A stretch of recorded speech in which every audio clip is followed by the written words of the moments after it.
to discuss national security. 4 generals, 11 stars, 138 years of military service. Please welcome Lieutenant General Thomas McInerney, Lieutenant General Benjamin Mixon, Major General Bob Dees, and coming to moderate, Lieutenant General Jerry Boykin, and please join me in thanking them for their service. Thank you all. Thank you all. Thank you. God bless you. Thank you all. I want to move right into this. It's a real privilege for me to be able to have three of my friends here today that one of them's a little different than the other one, but he wore the Air Force uniform for a lot of years. So you all recognize General McInerney.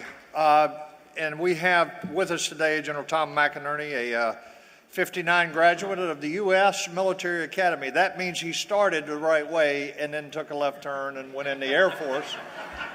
But he served in the United States Air Force as a fighter pilot, a command pilot with a tour in Vietnam, and General McInerney retired in 1994. We have with us Lieutenant General retired Randy Mixon, who is a 1975 graduate of North Georgia College. He served from 1975 until 2011 as an infantry officer. And then finally we have retired Major General Bob Dees, who is a 72 graduate of the U.S. Military Academy, also an infantry officer, served from 72 to 2003. All of these men are guys who have committed a big part of their lives to service to this country. Over the last few years, it just appears that in the elections and the run-up to elections, one of the issues that has fallen short, one of the issues that the candidates have not wanted to talk about is national security. And I think that we now see that national security is in fact maybe the issue.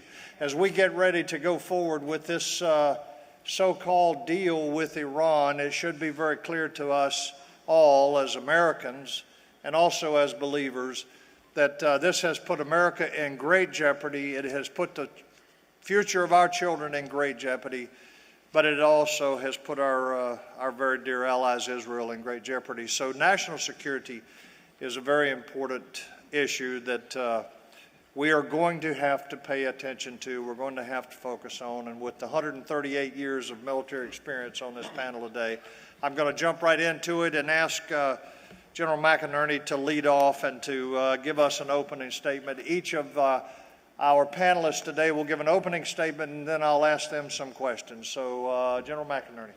Thank you, Jerry. And I want to make sure everybody understands when Jerry said 59, he meant 1959, not 1859.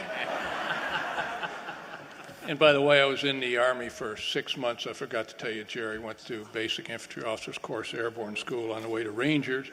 But the Air Force said, we want you to be a fighter pilot. No regrets.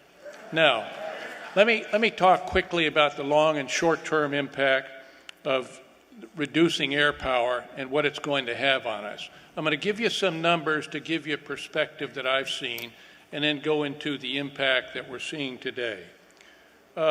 We have a little over 300,000 people, active duty airmen in the Air Force, 106,000 Guard, about 70,000 reservists. At the height of Vietnam, we had 1 million.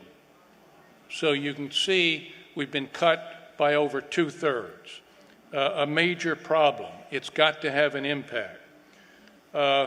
When I retired as the Assistant Vice Chief of Staff of the Air Force, that was the number 3 man. I did everything the Chief and the Vice Chief didn't want to do. We had 40 fighter wings. Today we have 10. Now, we have about 160 bombers today in the Air Force. When I came in, we had 5,000 bombers. We have 160 today. Now, due to the budget cuts, and these budget cuts, we call it through sequestration and other constraints that this administration has purposely done to unilaterally disarm us. Let's remember that.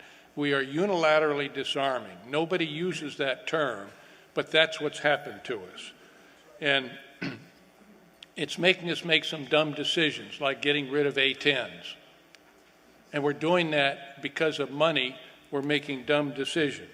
Or getting rid of our KC-10 tankers. That's dumb. Yet we see the threats growing, specifically in the Ukraine, Syria, Russians' presence, ISIS, taking over the Middle East, when just 7 years ago, when President Bush left, we had that under control. Now, since we've been in a continuous combat, the Air Force, our Air Force has been in continuous combat since 1962, Desert Storm. We went from Desert Storm to Northern and Southern Watch. Then we went to, after 9/11, Operation Enduring Freedom, which is in Afghanistan, then Operation Iraqi Freedom in Iraq. And then after we came out of that, we're now in Operation Inherent Resolve, which means you're right. There's no resolve there. So we are going into a very extended period of combat, and we're putting the horse back in the barn wet. Now, the problems with Syria are the Russians in the last 2 weeks have moved in a very significant force. Thursday was the first time Russian Marines and Hezbollah, terrorists, and the Syrian forces, President Assad's forces, operated in a joint campaign. We have a huge problem. Russia is replacing the United States after 40 years in which we dominated in the region, and this administration, through its leadership behind, is giving the Middle East to the Russians. Very dangerous. Now, let me give you an example of why inherent resolve, OIR as they call it, isn't resolve.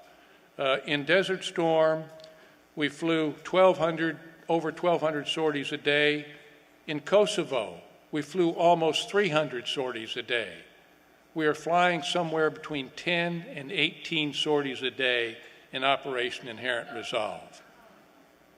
We are deliberately letting ISIS continue on and slaughter Christians throughout the Middle East. And we are not doing anything about it, and our president hasn't said anything about it. Why aren't we striking their training bases? Why haven't we stopped all the traffic from Raqqa to Mosul? Why haven't we turned off their electricity so they don't have any lights in there? It's a caliphate. They say they own it. Let's show them they don't own it. We own it.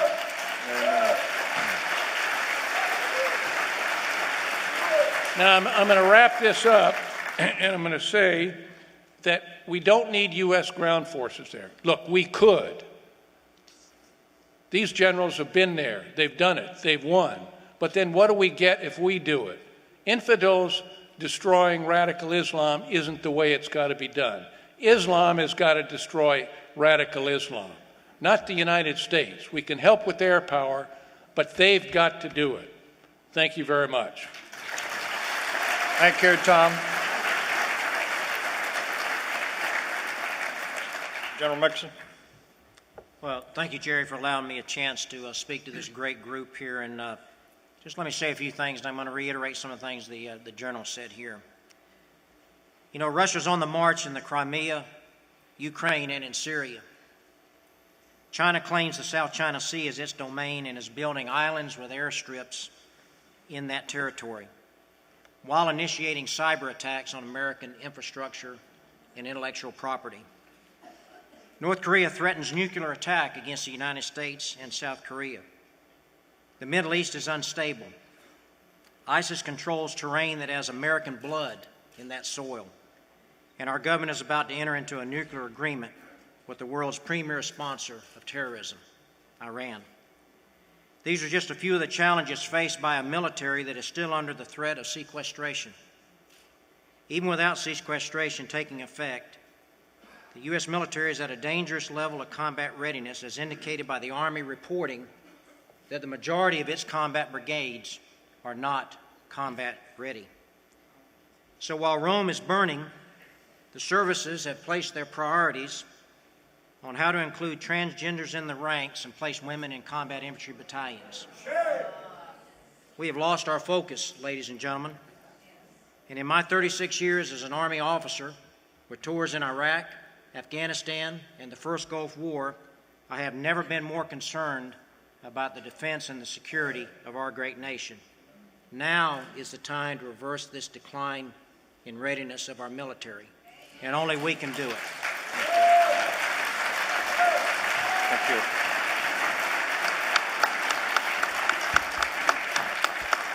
Thank you, General Mixon. General Dees. Well said by my colleagues, and it's also a privilege to be part of this. Before I continue on the same theme, let me just say a couple of things. I think there is some good news. The good news is the picture that Ollie North showed us last night. Some of you may have seen it, of soldiers kneeling in prayer before combat. The good news is that we, the people that are in the military, understand that they don't want to be politically correct. They want to be God correct. They want to know that God is their rock and fortress and deliverer.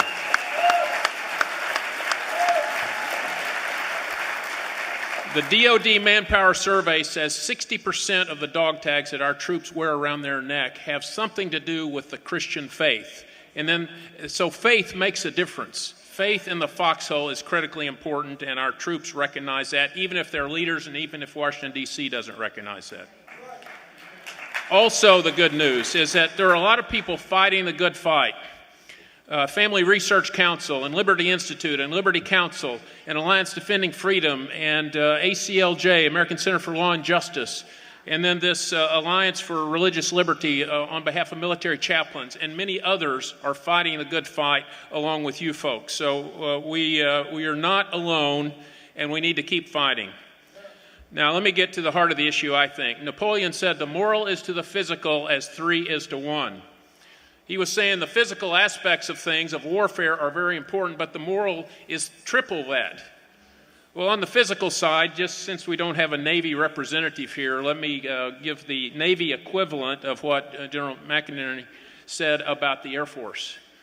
On September 11th, which was a notable day this year, the day of Benghazi anniversary, the day of 9/11, I took a snapshot of U.S. aircraft carriers. We have 10 aircraft carriers that are currently operational. An 11th that comes online in 2017 is the next one. The next one after that is 2022. The next one after that is 2029. Out of those 10 aircraft carriers on September 11th that were afloat, that were operational, there were 3 afloat. All the others were down for maintenance and routine or non-routine maintenance lasting months and in sometimes years.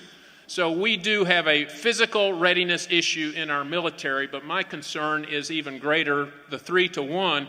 We have a moral readiness issue within our military. We're going to talk about this a little more, but some have referred to this notion of a social implementation or engineering within the military, social experimentation. I don't think it's an experiment at all. An experiment, you have a hypothesis and you try to prove it out by proper assessment. We are getting top-down driven dictates by the Obama administration, executive orders to social engineer, to do things that we would never want to do. Our soldiers now are having to look behind their back on gender issues, on same-sex marriage. Our chaplains are having issues, as you know. So I won't get into greater detail, but the point is the moral is to the physical as 3 is to 1. Not only are we losing the fight of physical readiness of our armed forces, we need to fix that. Even more importantly, we need to fix the problem with moral readiness in our institution of the armed forces. Thank you. Thank you very much. General McInerney, I'm going to throw you a little bit of a curveball here and depart from what I told you I would ask about here. But given that you are a Fox News contributor and we see you almost every day on Fox News, I know you think on your feet, so would you, we're all aware of the danger that this treaty with Iran, and that's what it is, a treaty, is posing to our allies, Israel in particular, but other parts of the Middle East. But given the declining military and given the state of readiness of our military, would you explain to the audience here what the real long-term threats of this treaty are to the United States itself? That's a great question, Jerry. But simply stated, this is the most dangerous treaty the United States has ever signed, and it's not a treaty, it's an agreement because they could never get a treaty through, has ever signed. It is the most dangerous not only to Israel, but to our European allies, as well as to the United States. Now, why do I say that? Well, number one, we're going to give them $150 billion that some people say, what's their money? Yeah, it's their money because it was withheld because of the terrorism, that they are the leading exponent pushing it through the world. Iran is the leading terrorist nation in the world, and we're going to give them $150 billion. We decoupled it from the nuclear issue, and then we're going to arm them with nuclear weapons. Now, if that makes sense, we don't get it. But the fact is, America does get it, and it's despicable that the party aligned itself to a president who was trying to make Iran the hegemon in the Middle East. And when you now see what the Russians have done, they're going to benefit tremendously from that $150 billion because already they violated the treaty and they're selling S-300 missiles to them and other equipment. They are supporting President Bashar al-Assad in Syria with their own forces, so they are now spreading throughout. Russia is becoming the dominant world power supporting Iran in the Middle East. That's why it's so dangerous. And then Iran becomes nuclear. Unacceptable. Thank you, Tom.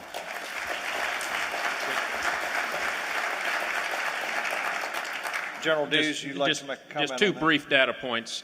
There's a donors bazaar underway right now in advance of the release of the $150 billion. It's by terrorist organizations in the South, Al-Aqsa Martyrs Brigade, digging tunnels, sending videos to Iran saying, look, this is what we can do against Israel. Give us some of that money. Same thing in the north, Palestinian Islamic Jihad, firing rockets into Israel, sending videos to the Iranians saying, look, this is what we can do against Israel. So there's competition for that money right now. Yeah, thank you. General Mixon, you are a man of faith.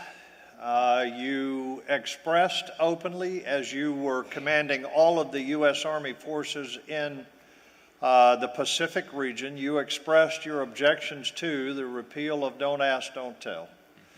And you were silenced and you were punished for it. Although you were able to retire as a 3-star, we all know that you were punished. But now we see an unprecedented level of persecution against Christians in our military, while it seems that anyone else of any ilk, whether it be your sexual orientation or whether it be the Islamic faith, seems to be a protected class.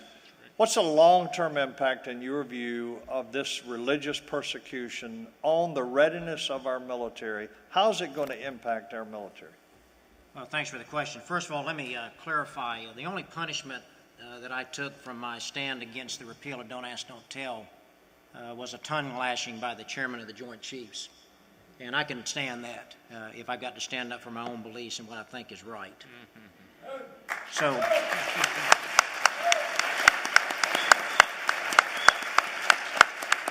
but right now I think the biggest impact on readiness, other than the fact that male-on-male sexual assault has almost gone threefold as it was before the repeal of Don't Ask, Don't Tell, is the faith and confidence of those soldiers of faith that are inside the military.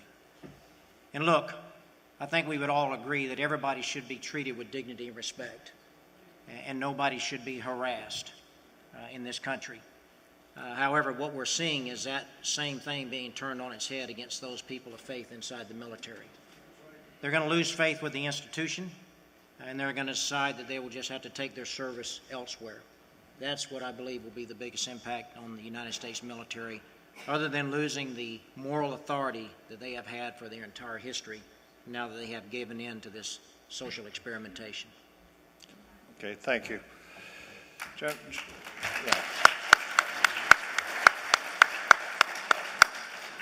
General Dees, I get often asked, given the state of our military, And given how far our military has declined, not only as a result of budget cuts, but social experimentation and the all-out assault on religious liberty, can our military be restored under a president that would be interested in doing so, a conservative president? What is your answer to that? Can our military be restored? My answer is a resounding yes. Our military can be restored. First, I have faith in our military. But it can only be restored if we infuse the seed corn that the locusts have eaten over the last 7 years of the Obama administration. We are hollowing out our armed forces because of lack of support. The sequestration that is mentioned is cutting us off at the knees. And you've heard the accounts of Air Force readiness, Navy readiness. I could say the same about Marine readiness, Army readiness. We are diving in readiness, and we do it at our peril. The Chinese say we train in peace so we will not bleed in war. The reality is that not only not training in peace, we are not equipping in peace, we are not manning in peace, we are not doing everything we need to do in peacetime to not bleed in war, and this country is going to pay the price. It's going to be tragic if we do not reverse. A next Republican president has got to put new resources back into the military. He's got to restore the prestige of the military by his own personal example. He's got to care for our veterans. That is an important part of this. Okay? This is all a connected ecosystem, and you don't ignore your veterans and then pretend like you're supporting the military. And so all said, yes, we can restore. Yes, there's a lot of things, but we got to get to business, and we got to do it right, and we got to go big fast because President Obama has cut us time and time again, morally and physically, and we are in bad shape. We've got to reverse the trend. Thank you. Thank you. General McInerney, you touched on it just a little bit, but I'd like for you to expand on something you said earlier. You talked about how ISIS believes that they own the caliphate, and in fact, today I would have to agree with them that they do. But would you give us what you think would be the important steps towards making a serious effort against destroying ISIS, and would your actions include going into Syria with air power or ground power? What would you do to launch a serious effort to destroy ISIS? Here's what I would do. I would put 1,000 strike sorties a day on ISIS targets. Nothing would move. I would kill. You all saw months ago, and this is Jerry's old business, but we went in, we did a snatch job on their CFO, their chief financial officer. If we have that kind of intelligence, and we have the best intelligence we've ever had in history, we know where they are. And so we can decimate them in weeks.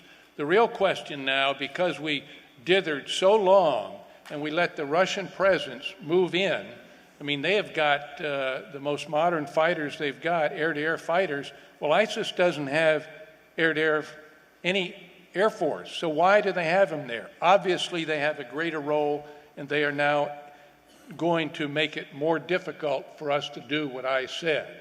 Now, they're primarily on the eastern part of Syria, but I would do both that in Syria and in Mosul, Fallujah, and that whole area that they occupy. And I would close it down. And Jerry, we need to have leadership with an Arab army to go in and retake that. The Iraqi force today, which unfortunately when President Obama did what he did, he gave Iraq to Iran. He gave it away. Absolutely. General Mixon. Yeah, let me add some context to what the General just said and focus specifically on Iraq, which we're all concerned with. During my command of the 25th Infantry Division, I had responsibility for all of northern Iraq, which include Mosul. Let me just tell you what's not being talked about in the news in detail, and that is the fact that ISIS did not invent itself out of whole cloth inside of Iraq. Those folks that are inside Iraq that turned to ISIS and are supporting ISIS now are the same Sunnis we were fighting when we were over there at that time. They have joined ranks with them because of the failure of the Shia government to support them after the United States pulled out because President Obama failed to leave force in there. If we had left a small force in each one of those areas working with the Iraqi military, we would not have the problem today that we have in Iraq. That's right. Thank you. Absolutely. Thank you. Well, General Mixon, let me follow up with you then. If we get a new conservative president in the White House and an administration that wants to restore our military, where would you start if we were able to lift the sequestration and restore some of the monies that are in the normal budget cuts? Where would you start in terms of where the money should go and what the priorities should be to restore our military? Well, first of all, our military leaders are owed by our civilian government a budget that they can plan on and do long-term planning. That's been part of the big problem lately. These continuing resolutions, this uncertainty, they're unable to do planning and to put that money where it needs to be. First and foremost, we have to make sure that our soldiers and families are paid well and are taken care of, and we have the highest quality force. That's personnel costs. That's always the largest cost that we have. Secondly, the appropriate amount of money needs to put in to make sure they have the very best equipment in the world. The very best equipment in the world. And we know how to do that. We showed how we could overcome the IED threat by the rapid development of MRAPs and other heavy vehicles. We can do that. But first and foremost, the money has to be put into the training accounts. The force has to be trained. They must be combat ready. If we can do those things, then we'll return that military back to the state that it was in prior to this administration taking over. So the priority is on the people, and their families. Right. General Dees, one of the things you and I talked about backstage, in fact, is the generation of young officers that are coming up today. Young officers that are getting combat experience at a very early stage in their career, but young officers who should be looking up, looking for who they want to emulate and who they want to be like. And what's your assessment of what they see as they look up the ranks of our military, of all the services today? Well, first of all, General Boykin, those young officers are some of the same ones that received pink slips when they were actually serving in combat. They were told that they were going to be put out of the force because of drawdown. That's not a way to treat our people.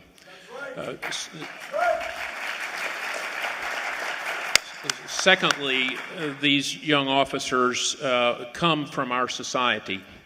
And not to condemn them, they do have a lot of combat experience, but they also have come from our society, a society that is increasingly selfish, not selfless, and that impacts them. They have their family, friends, a lot of people around them questioning their ethic of service and tugging at them to go do your own thing, go make your own money.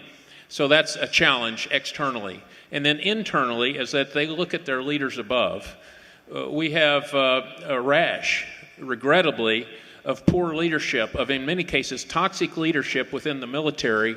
And when you go a decade at war and longer, you gain a lot of wartime competencies, but if you're not careful, you also lose oversight and you lose the discipline of leader development, and over time, you create the best of leaders and you create the worst of leaders.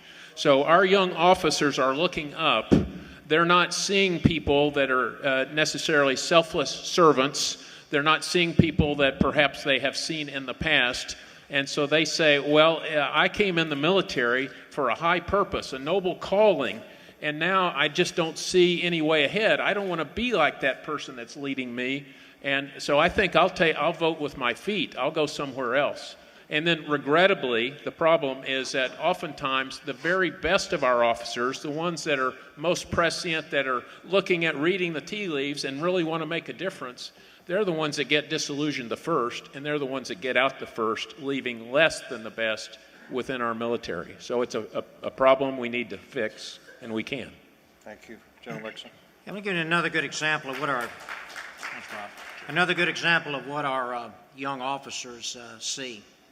I refer you back to the recent release by the Marine Corps of a very detailed study that they made on women in infantry battalions. An issue that's going to have an adverse effect, in my opinion, on infantry combat readiness. The Marine Corps did the right thing.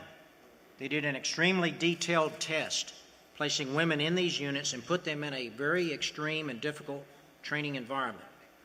And then they rendered a report. When that report was rendered and it did not match the agenda of this administration, the leadership that submitted that report was chastised and told, no, we're going to go for it anyway.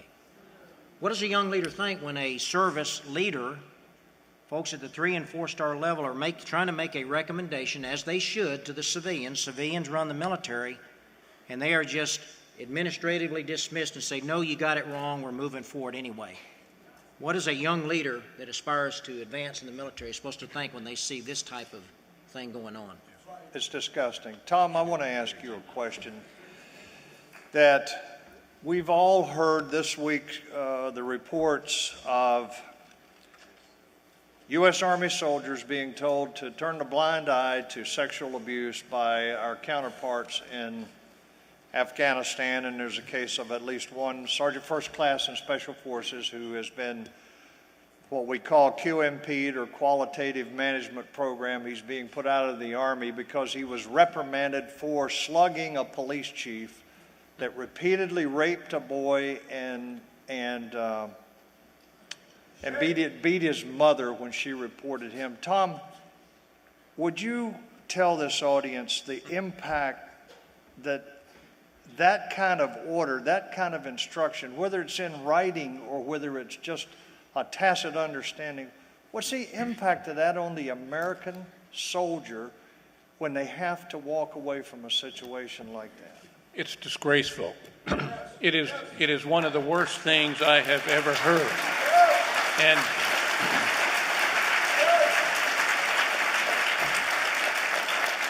And I challenge our military leaders that if they don't stand up against that, we had our turn. It's their turn now. But if they don't stand up against that, they are creating an environment that is so deleterious to their leadership that we're going to have a hard time fixing it. We'll fix it, but I'll tell you, it is much more difficult than I remember in the Carter years. And what I want to lead into, because I've got to get this point across, everything that has been said here today is extremely important for our next president. But let me tell you, we were all part of the Reagan buildup. We saw what happened under Jimmy Carter, and we saw what Ronald Reagan did. But I suspect when he was president, we had about a $5 trillion deficit. This president has left this nation with probably, when he walks out, almost a $20 trillion deficit. Now, the only way we can overcome and do what we have to do in the military is we've got to do 5 things. And it's important if we're going to rebuild this nation. Number 1, we've got to be energy independent. We can be energy independent in 3 years in this nation. If you take North America, Canada, and Mexico, and the United States, we can be energy independent. We, the United States, changed the price of oil at the pump, not OPEC this time. It was our energy independence that this administration fought against that did it. Number 2, that $2.1 trillion that's overseas that Apple and Google and all these companies have, give them a tax holiday, 0, 10%. If they bring it back within 1 year and invest in America, $2 trillion investment in America. Number 3, we've got to kill Obamacare. Obamacare will ensure that we never have a military again because it's a bottomless pit. Number 4, we have to deregulate. Bernie Marcus, who founded Home Depot, told me, I was involved with him, he said, Tom, today we could not create Home Depot because of all the regulations that companies have to meet. And the last one is we've got to reduce the income tax structure on the American people so they reinvest in America. We've got to do that. Thank you very much. General Mixon, final thoughts as we go down to our last minute here. Well, Final thoughts. I guess based on that, McInerney for president.